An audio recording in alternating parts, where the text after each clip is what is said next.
Yes, yes, yes. Welcome to We Do It for the Culture Radio, where our stories matter. Apologize for the delayed start today. Technical difficulties. I'm not a technical guy, and the technical guy is not here today. I'm My boy definitely not. DJ Miz. But welcome to the show. I am your host, your boy Lover. And this Mahogany Room, We do it for the Culture Radio. That's right. We do it for the Culture Radio. And today we got a man. sensitive topic, y'all. It's sensitive. It's sensitive. We were going to talk about another subject, and it didn't kind of work out, and it kind of drew us right back here to the center where everything is happening right here with this Right. particular story, with the Tyre Nichols story that happened in Memphis. So we're gonna talk about what happened with the Tyre Nichols incident and the history of policing in this country and where we are today with it. I'm not sure if any of you looked at the video of Tyre Nichols and what happened in Memphis, because honestly it took me a few days to look at it. I didn't want to look at it And initially. I refused. Mahogany, she hasn't I looked at it. refused. I know a lot of people like that refuse to look at the video because the anger that it may kind of trigger inside of them. It's pretty exhausting, if you ask me, because it's like, when will it end? Yeah, and we keep thinking, every time we think, you keep thinking we're gonna get a little break. Okay, where it stopped. We haven't heard anything yet, and every time we think, okay, maybe we've gotten somewhere with this thing, it comes back and it bites us right back in the ass again. Yeah. Because I swear, after the George Floyd situation, things got a little. I mean, it quieted down a little bit. It did. I guess a lot of police stations and law enforcement across the nation said, you know what? Relax, guys. But it took things getting out of control first. Yes. And here we are again with things getting out of control. Again. Once again, here we are. For those that did watch the Tyre Nichols incident that happened in Memphis, I would like for you guys, if you could, just to chime in, whether it be in the comment section or if you're on stationhead.com, you can go on to be added as a guest so that we can hear you. You can phone call and we can talk to you via the phone. Either way, we just like to get your thoughts on everything that happened. So if you're listening if you're not, you can go on 45strong.com, 45strong at stationhead.com, and you can chime into the show and we can talk to you that way, and you can become a guest and we can talk to you via phone, or you can chime in on the chats in the comment section on Facebook as well. But either way, we like to get your thoughts on this and know how you feel about the state of policing in our country, and has it gotten better? Has it gotten any better? Are things still the same way they were before? We just want to know how you feel about it, because I'm going to give you my spiel on it. I think that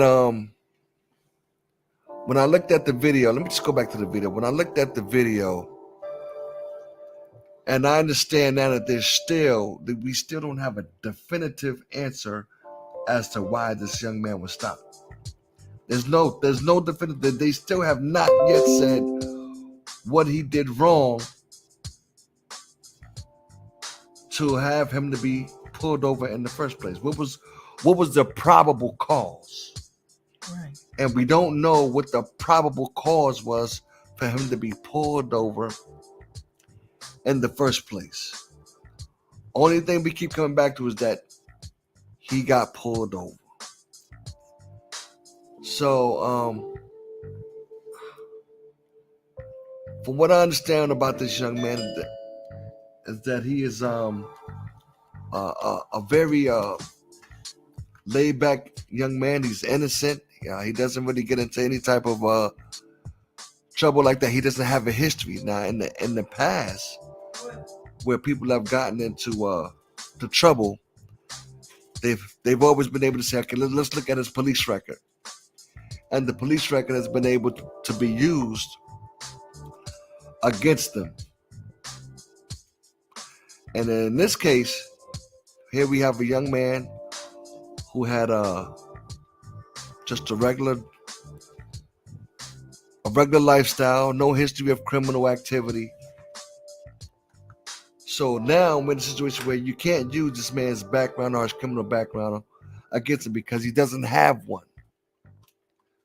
Just an innocent man that was just trying to go home. And then when you look at the video, he was crying out for his mother, saying, "Mom, Mama." And on several occasions, he said, "I just want to go home. I just want to go home." They kept demanding for this man to say, "Give me your arm. Give me your arm." While the whole time, they had his arm.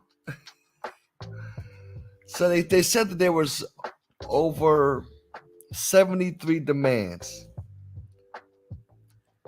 towards this young man. 73 demands in less than a minute or two.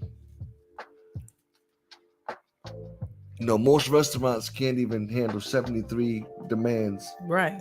for an order. You know, you want a Big Mac, you want to so 73 demands. I looked at the video and it took me at least a day and a half or so to look at the video. But the video came out on Friday. And all day Friday I kept saying, "Nah, I'm not gonna look at it. I'm not gonna look at it." Friday night came, "Nah, I don't want to do it. I know it's gonna make me upset." Saturday came, "Okay, here we go again, Saturday. I'm not gonna look at it." I went and hung out Saturday night, and when I got home Saturday night, around 1 o'clock, 2 o'clock in the morning, I said, "You know what, I'm gonna take a look at this video." And I looked at it, and it made me cry, man. It brought me to tears. And the tears were a combination of anger, sadness, and just really wanting to do something real bad to somebody. I wanted to hurt somebody. A lot of our young black men, a lot of them don't know their rights.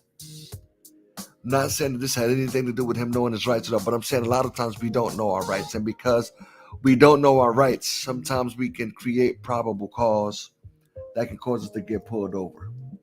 You know, whether you didn't use your blinker lights, whether you may come to a full stop sign at a stoplight or stop sign.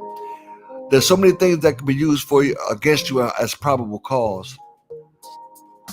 And this is just one of those cases where, you know, we understand there was no probable cause for them to stop this young man. And even if it was a simple traffic stop, your life should never come down to just a simple traffic or stoplight or any type of traffic or situation. Your life should never end on a situation like that. So I'm like, what do we do about the state of policing in this country? Tyre Nichols' mother mentioned that he was about 105 pounds. So why did it take 5 men? 5 big men. Did you see them? You didn't see the video, so you didn't see how big these guys are. I didn't. These guys were, you know, some of them looked like they were working out, but they were all at least 200 pounds or more. Stocky. Right. Stocky, little husky, whatever. So yeah, it didn't take that many people to bring this man down, to do what they did. But this was an old-fashioned beatdown is what this was. I mean, when I tell you they was throwing haymakers, and he had no defense. It wasn't like he could block it, whatever, because they was holding his arm.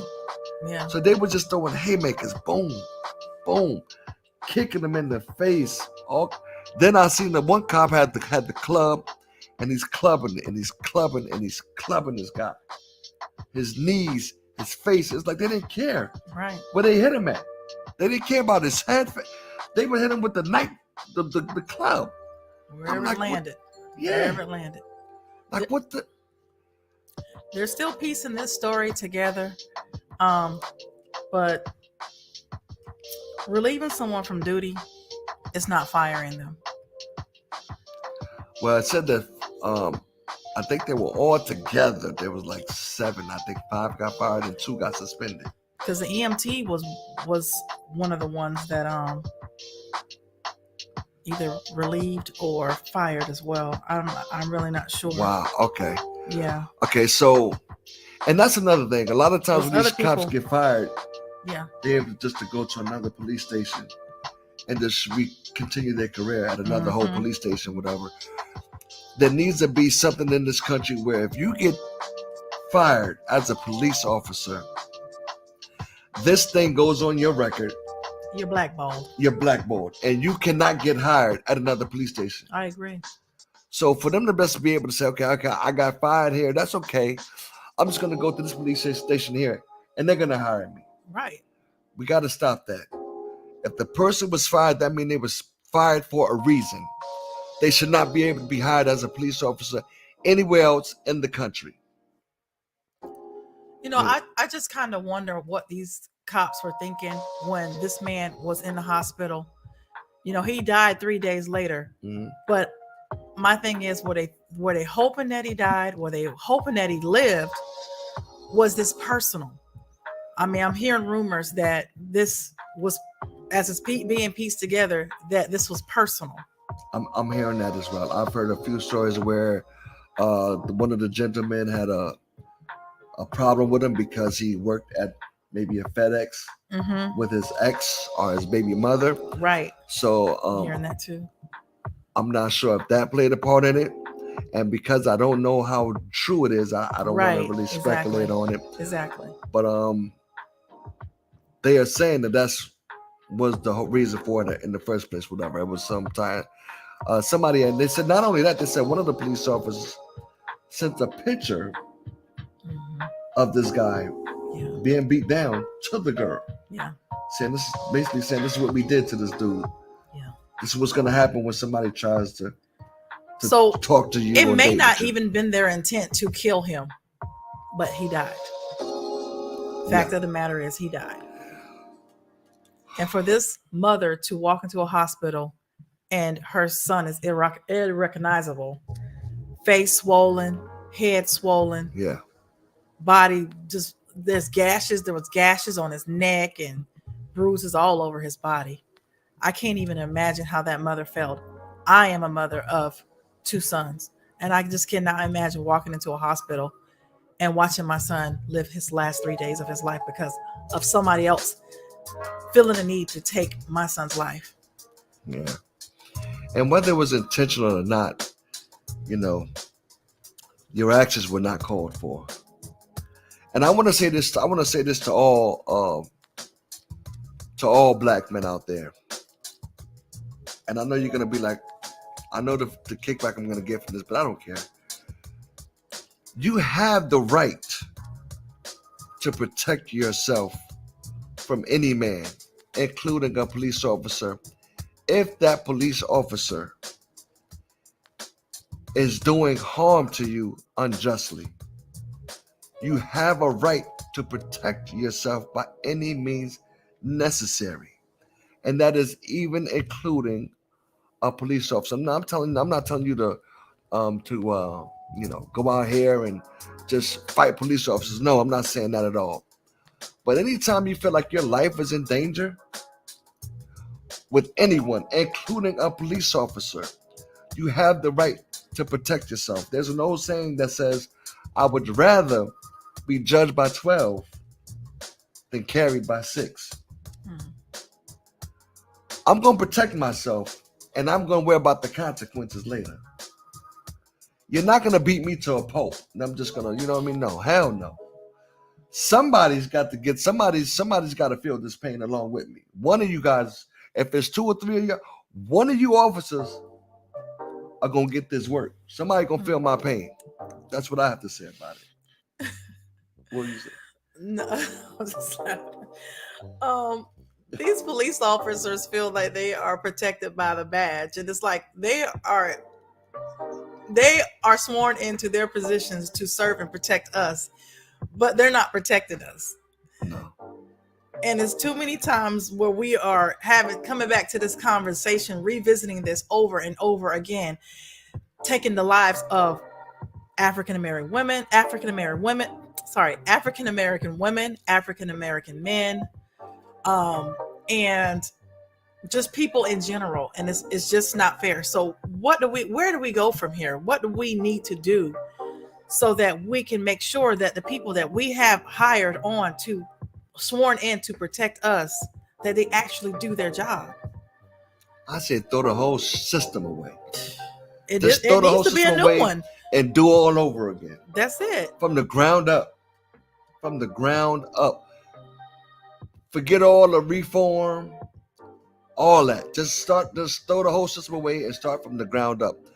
I'm gonna let these people hear a snippet from Judy Brown Dianis, a civil rights attorney that was on CNN the other night, so you can guys get an idea of when I say throw the whole system away.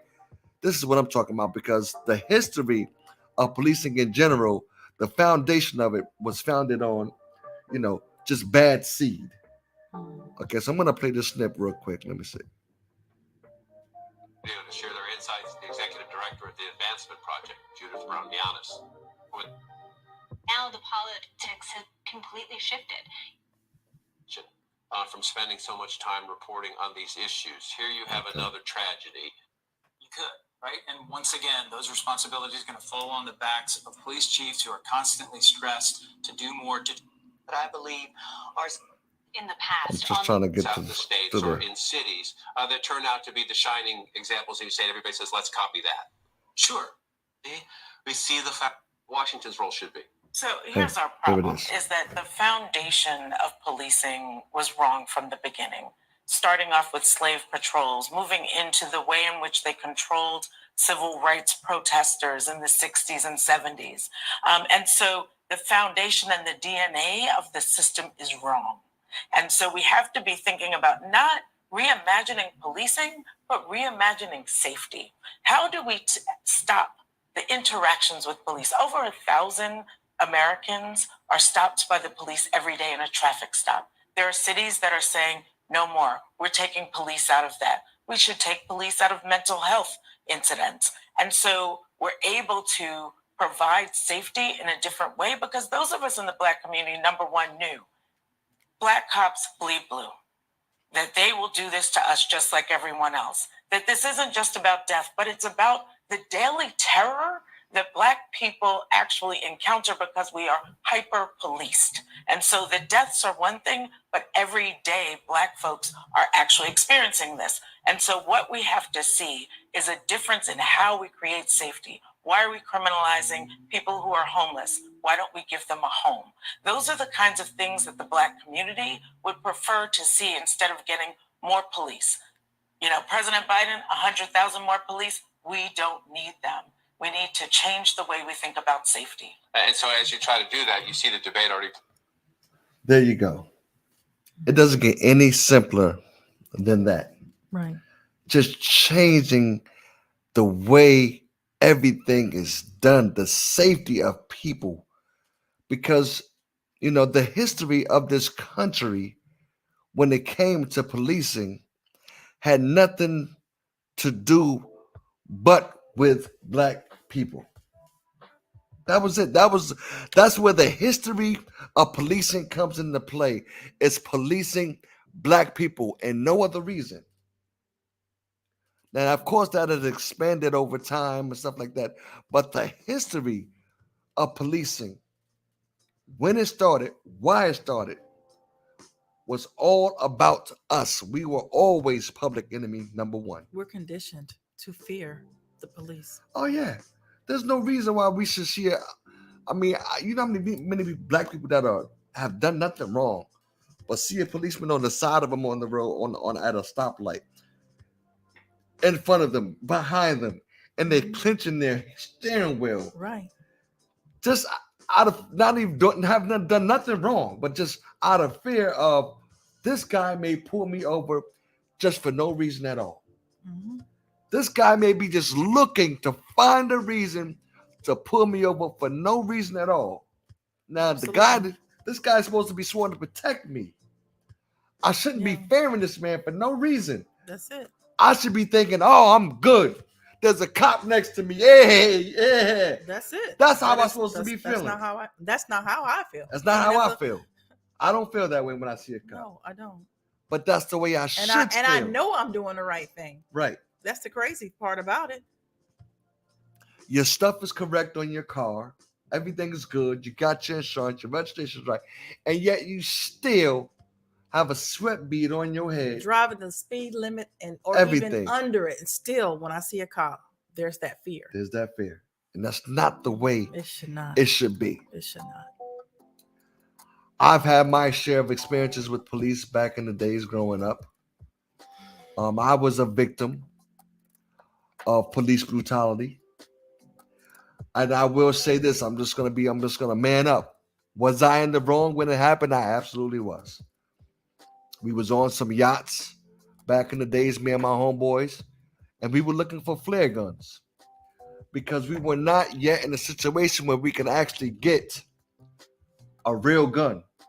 So to us, a flare gun was as close to a gun as we can get. That's gonna do some damage to somebody because we personally saw a flare gun, what it could do to a person and how it could damage them. And we were like, okay, we need one of those. We need some of those. Right. Oh, we don't have a license. We don't need a license to get that. Oh, we don't have to be a certain age to get that. Oh, we can just go on. They sell those in marinas and they got those on the boats. So me and my homeboys, we thinking, okay, we're gonna go on these boats and we're gonna get some flare guns. So we go on these boats and we going from yacht to yacht to get these flare guns.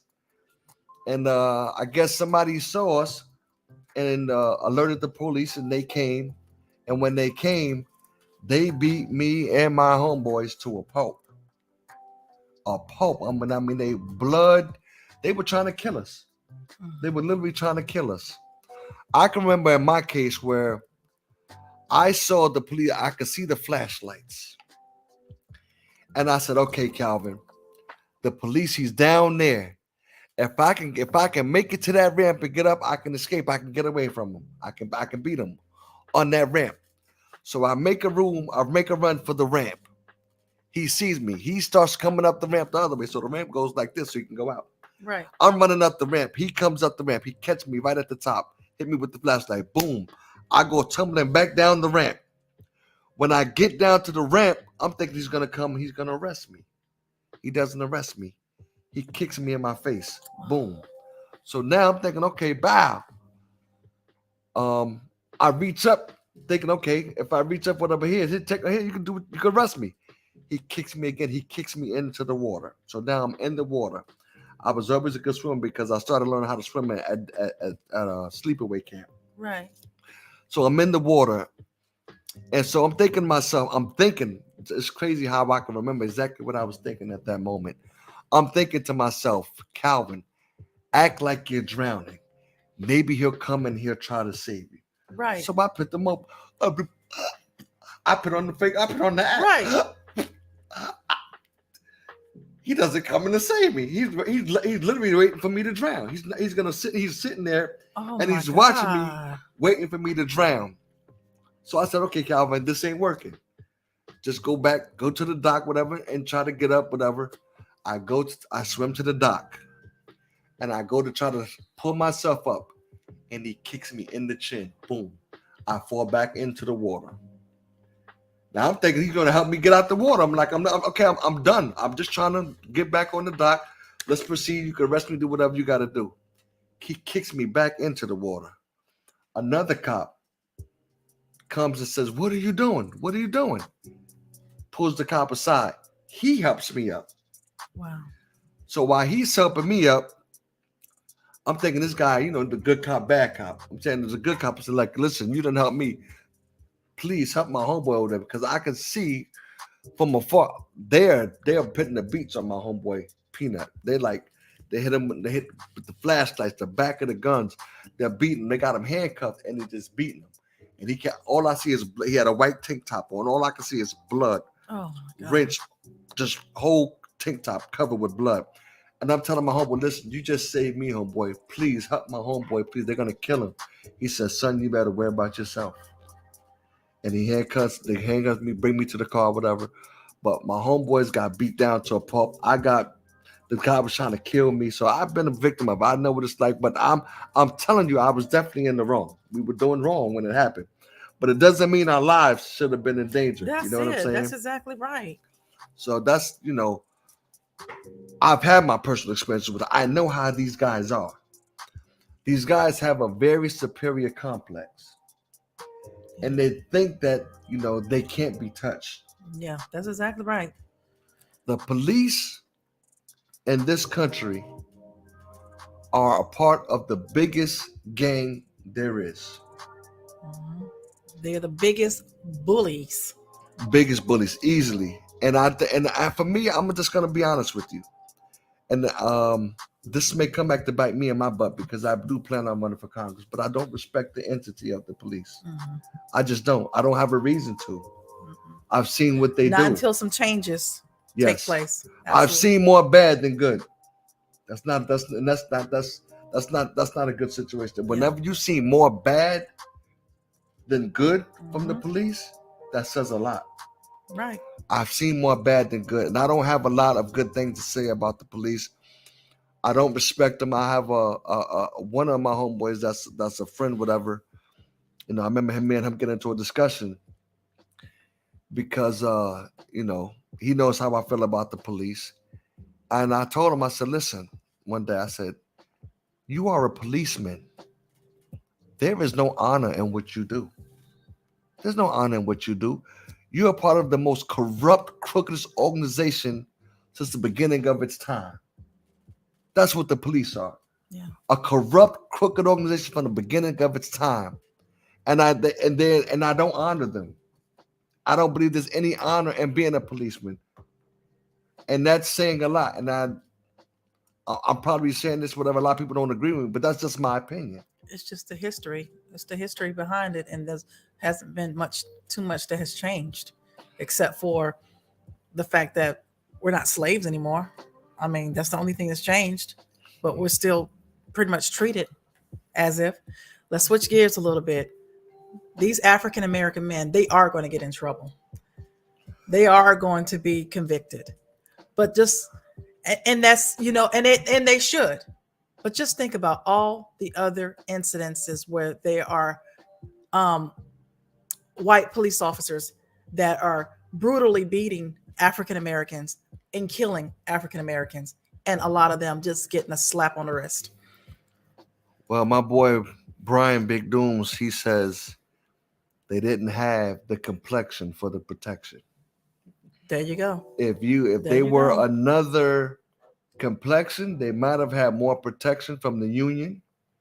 They might have had more protection from the police captain, the lieutenant, their superiors. But because they were a different complexion, Yeah.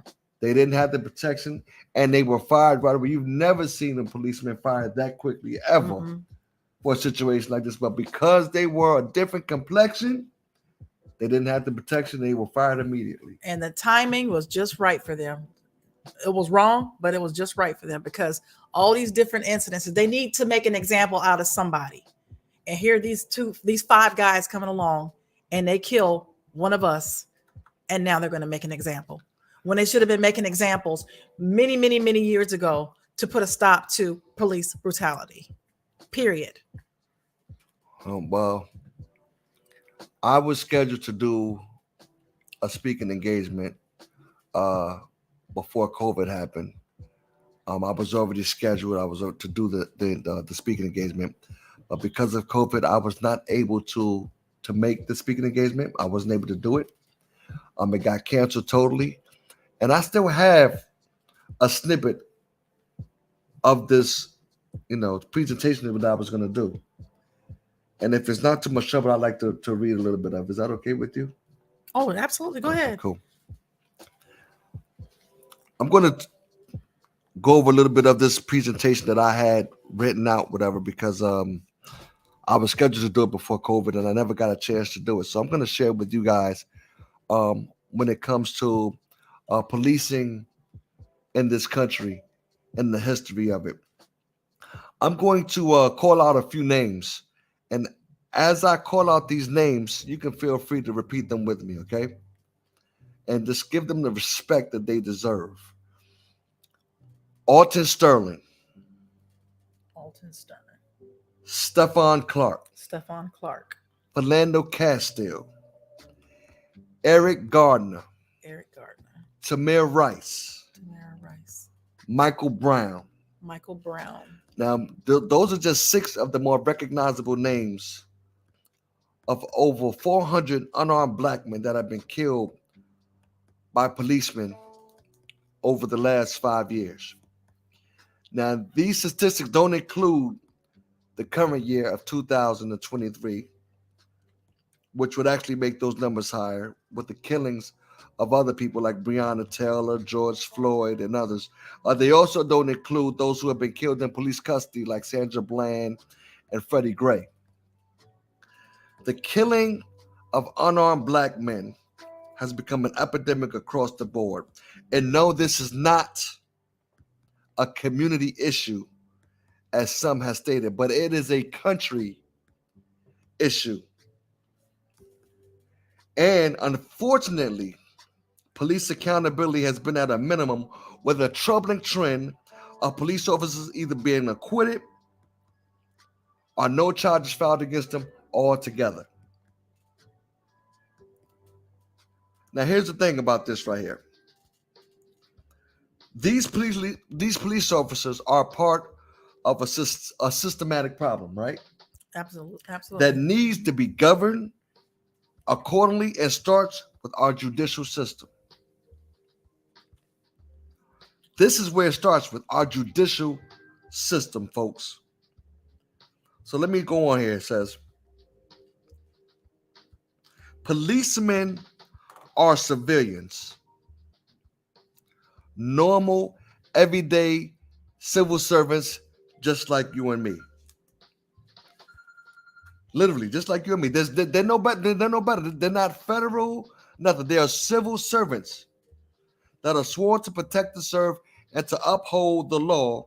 But somehow, because of that lack of accountability, they habitually abuse their power and now think that they are above the law. Now, hold on. No, wait a minute. Let me. That's a lie. Let me just correct that real part. They've always thought that they were above the law, and that the laws didn't apply to them. This has gone on since the beginning of modern day police force. Since the beginning of the modern day police force, which has started in the early 1900s. I need y'all to stay with me on this. Understand this. The early 1900s is when the police force was started. Okay? Now understand this. This was started during the early transition period when slavery was ending. Stay with me. When slavery was ending. So you have the overseer who was responsible for overseeing the slaves, keeping them in line, disciplining them, punishing them, even killing them,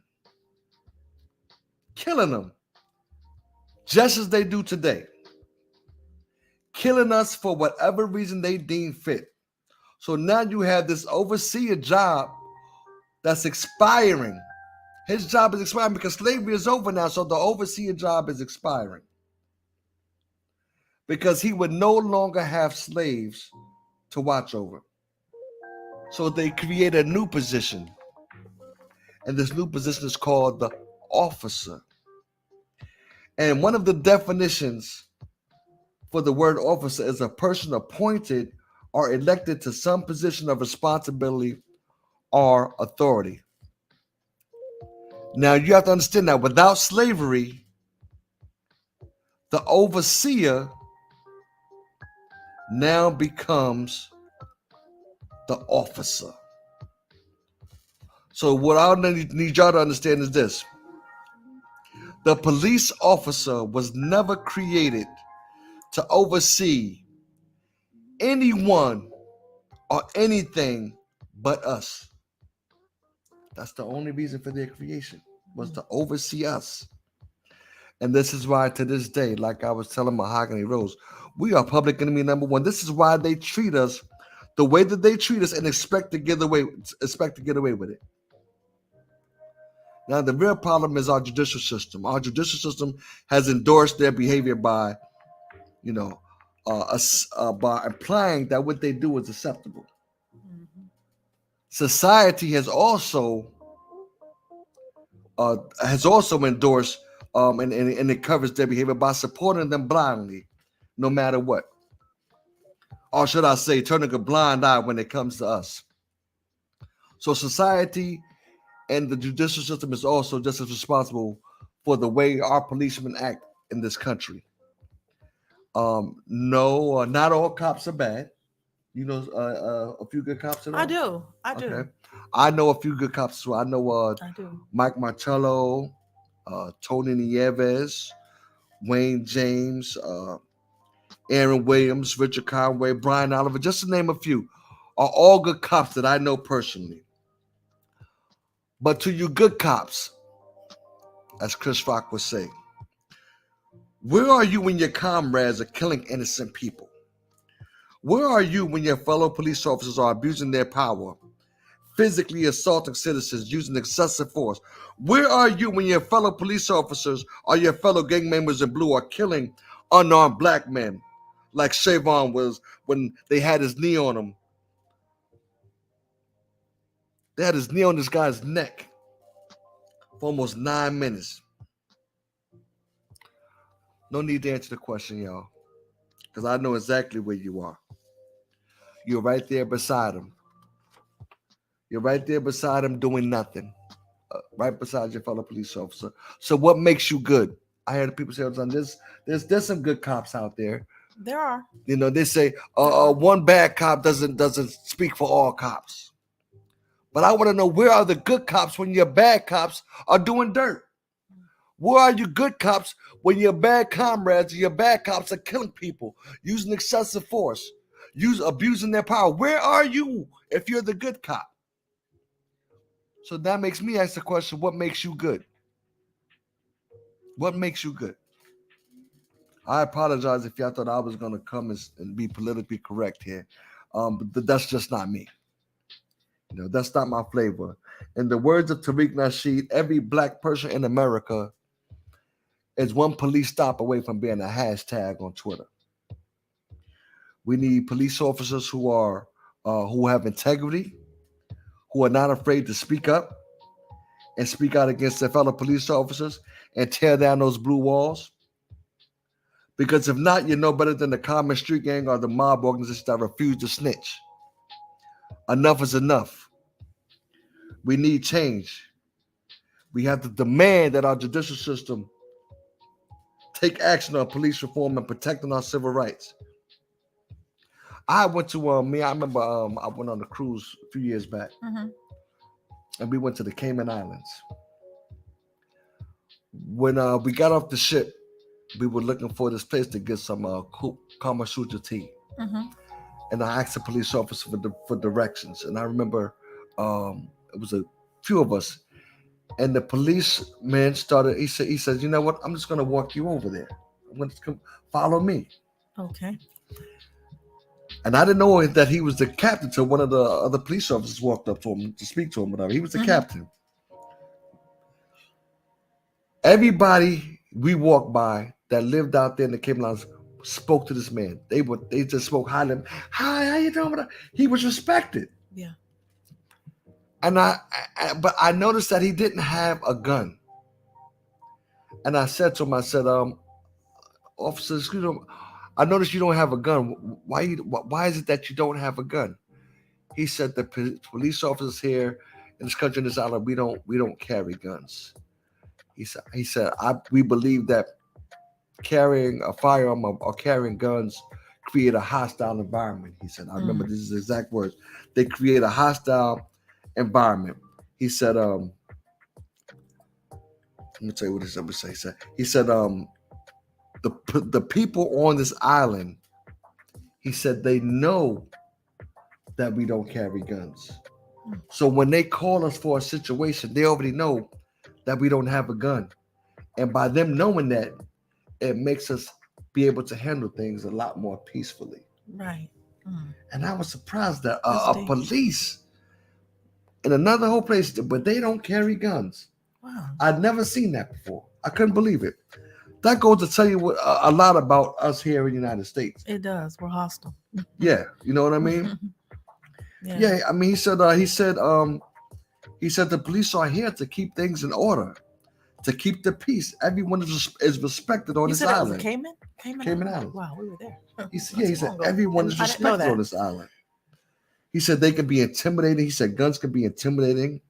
And when you have a situation, our citizens know that we don't carry these guns. That makes everything a lot more peaceful.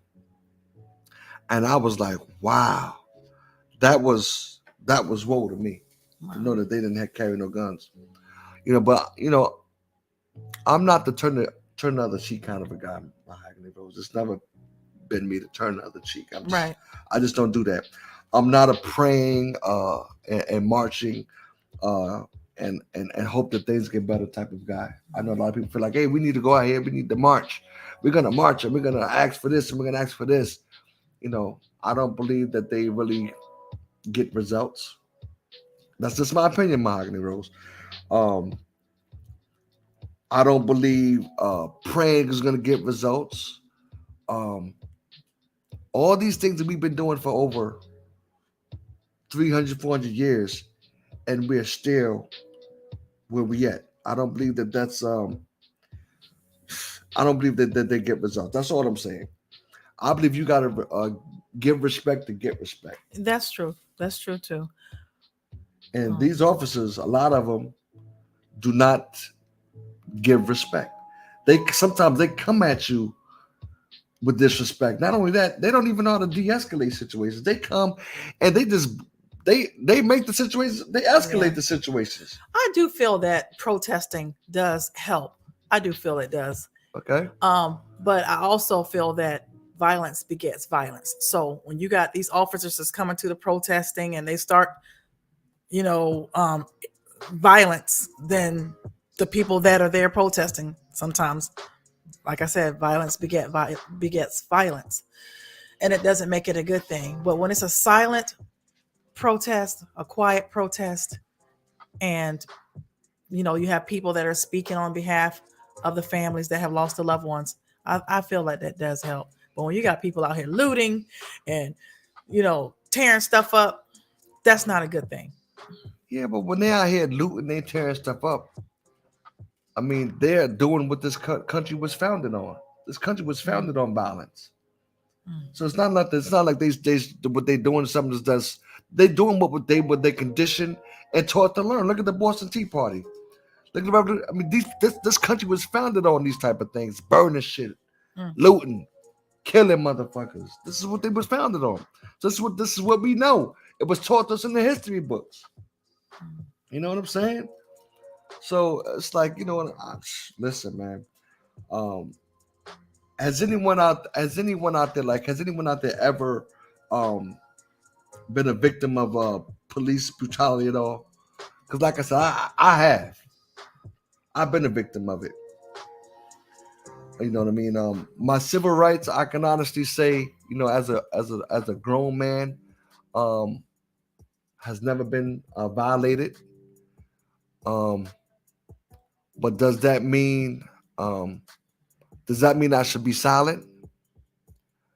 Does it mean that I should do nothing because it hasn't affected me or my family? Absolutely not. I think we all must take a stand at doing what's right, because you never know, tomorrow it could be somebody in your family. Tomorrow it could be someone that you know. And enough is enough. I'm the type of guy that believes that if you hurt my family,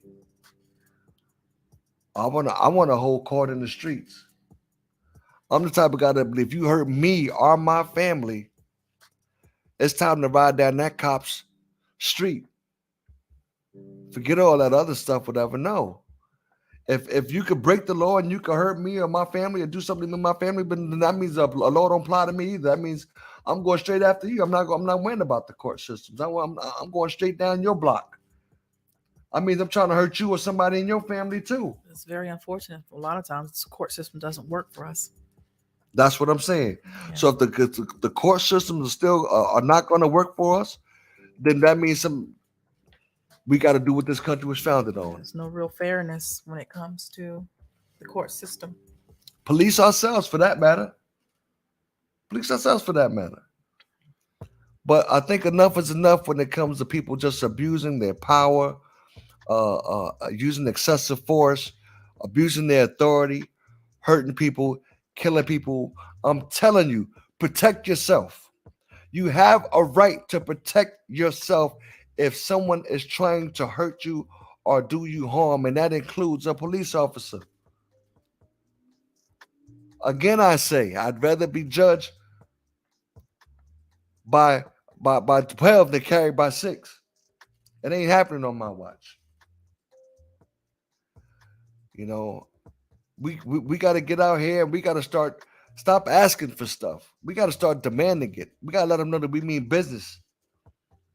It's not going to be a business as usual around here the way it's always been since the civil rights. Nah, man, no. Yeah, and I often hear people say when you get stopped by when you're stopped by a police officer, sheriff, or whatever it might be, state trooper, that there's certain etiquette. You should say this, you should do this. You know, a lot of times people are being respectful and they still end up getting drugged. They still end up getting thrown out of their car. They're still disrespected. They're still killed. So it's like, what do we do? Well, that's exactly what I'm saying. Like these people, they come here, they're hostile. They create hostile environments. Yeah. They escalate. They don't de-escalate. They escalate Right. situations. They make it worse. Because I know I've been stopped by cops and they come up to the car and they're rude. It's like they ready. Exactly. Exactly. And then as soon as you say something, you're being unruly. As soon as you say something, you're being you're creating a bad situation because you raised your voice. Like, yo, listen, did you not realize that you come to me being disrespectful and talk to me any kind of way? Right. You can't talk to me any kind of way. You're a civil servant. You're a civil servant. You work for me. My taxes pay you. I'm not. You don't talk to me any kind of way. You're the civil servant, not me. So you know what I mean, man. Listen, man, I'm not having it, man. No, I'm just not having it. So this is what I say about the Tyre Nichols situation, man. My friend Judy Brown Dianis would say, go to the polls. And she would say, vote. Make your votes count. You know, I agree to that to a certain degree. I do believe that sometimes, you know, and now I'm talking about on a local level. When I say vote, I'm not talking about on a federal. I'm talking about on a state level. Get the people that you want to office on a local level that can help to change the laws and help to when it comes to the DAs and stuff like that. Those are people that you really want to focus on when it comes to voting. Check the track record. You know, see what they're all about. I'm telling you right now, for the midterms, I'm going to be running for Congress for 2024 here in North Carolina. Anything you can do to support me will be greatly appreciated. But we're going to be moving forward. We're going to make some changes. I've been an advocate for injustice and inequality for a long time, and I've been doing it behind the computer. I support several PAC organizations. I give to them. I donate.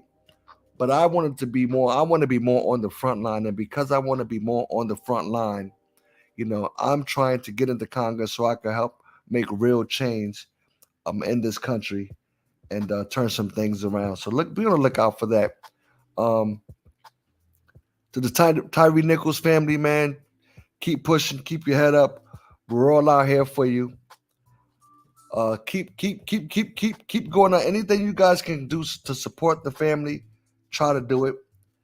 But watch yourself out there. These policemen, I mean, I really don't have a lot of good things to say. I'm just gonna keep my mouth shut because I don't have a lot of good things to say. It's probably too late for that, but I just don't trust them. I don't have a reason to trust them. I don't have a reason to respect them because of what I've seen, what I've experienced growing up all my life. I just don't have it. I mean, some people do, but I'm just not one of those people. Right. You know. So we wanted to just talk about this situation, the history of policing in this country. Wanted to talk about the Tyre Nichols situation. Um, I don't have anything else to go on. Anything you want to say before we close out on Mahogany Rose? Not too much. It's just really sad that here it is at the beginning of the year, and here we're already facing situations like this. Yeah. And it's like we feel helpless when it comes to situations like this. I have 2 young black men that I have raised, and I never want to see them in a situation like this. Yeah, and unfortunately, it's like nothing you can do to really prepare them for something like this. You Whatever. really you can't. can maybe try to explain to them what their rights are in situations like that. But these police don't really care about that. Whatever. You know what I mean? So it just so happens that this is a unique situation with 5 African American cops that have beat down our own. That's what makes it worse. It makes it so much worse. And I'm hoping that they get what they deserve when they're in prison. Yeah. Get what they deserve. Yeah. Because you guys, you are the scum of the earth. You are you at the bottom of the barrel. For what you did as black police officers, you should be the ones that we should be able to lean on. To be able to trust with our young black men. Yes. And for you to take on that uniform and be even worse, just as bad as your fellow officers. If anything, our young black men should be able to get guidance from you guys. And it's just very disappointing. It's very disheartening. It's a messed up situation, man. But listen, we do it for the Culture Radio, where our stories matter. I apologize that we can't always be politically correct on certain situations. As far as me, I speak for myself because I don't want to speak for the rest of the crew. But I can't always be politically correct. Sometimes I just got to say how it really is and what needs to be said. This country is effed up. Our police system is effed up. And it needs to be addressed. I say throw the whole shit away and start from the ground up. That's what I say. On that note, we're gonna get up out of here. Sorry for the delay. We delayed a little bit late today because we was having some technical difficulties, whatever, but we're on track. We appreciate you guys for listening in. Continue to support us. You could always listen to the show uninterrupted on stationhead.com. Our station is 4 or 5 strong. Tell a friend. Please do. Please tell her. Go to We Do It for the Culture Radio, the Facebook page, like the page. We definitely want to hear from you guys. Yes, support us as we grow, we get bigger, and we want to continue to bring in the topics that you guys want to hear. So we can only do that if you guys continue to support us. You heard? So we're out of here. My boy DJ Miz, peace out, my brother. We catch you on the next go round. Next week we're gonna be talking about taxes. So if you want to be educated on how to file your taxes, what things to do, who to speak to, and some of the things that you can do to make your situation better. That time of the year. Filing your taxes. Listen in next week. Mahogany Rose, anything you want to plug before we go? If you would like to be a guest on our show for next week, please inbox myself. Yes, please inbox us because we'd love to have you on. Just would like to plug my business, Sands Mobile Entertainment. We're now doing new services. We're going to be doing DJ bingo, DJ trivia, music bingo, and just we're here for you. We're booking for this year. We've already got some bookings. So if you have an event that you know about, follow us on Sands Mobile Entertainment on Facebook. Also, Your Time to Shine. I do the balloon garlands. I'm booking for this year as well. And Lover, do you want to plug? Just remember, your boy's running for Congress in North Carolina this year. Make sure you get out there, support me, support my campaign. I'm coming, so make sure y'all be on the lookout. We out here. We do it for the Culture Radio. Peace out. Take care. Peace.